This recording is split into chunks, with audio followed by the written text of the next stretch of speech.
வணக்கம். Red news செய்திகளுக்காக நான் உங்கள் சுனிதா ராமச்சந்திரன். புழல் ஒன்றிய அதிமுக சார்பில் கள ஆய்வு கூட்டம்.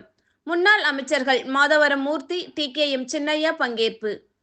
திருவள்ளூர் கிழக்கு மாவட்டம் புழல் ஒன்றிய அதிமுக பாக நிர்வாகிகள் ஆய்வு கூட்டம் ஒன்றிய கழக செயலாளர் சுப்பிரமணி தலைமையில் தீர்த்த கரையம்பட்டு அதிமுக அலுவலகத்தில் நடைபெற்றது. இதில் தீர்த்த கரையம்பட்டு ஊராட்சி கழக செயலாளர் அன்பிற்கரசு வரவேற்புரை ஆற்றினார்.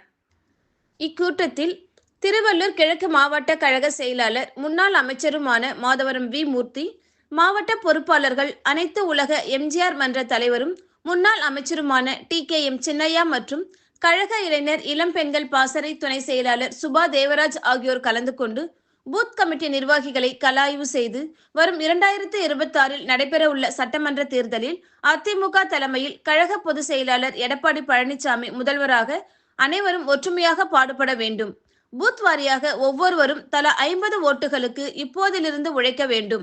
அவ்வாறு உழைத்தால் அதிமுக வெற்றி பெறுவது உறுதி என அறிவுரைகளை வழங்கி கலாய்வு செய்தனர்.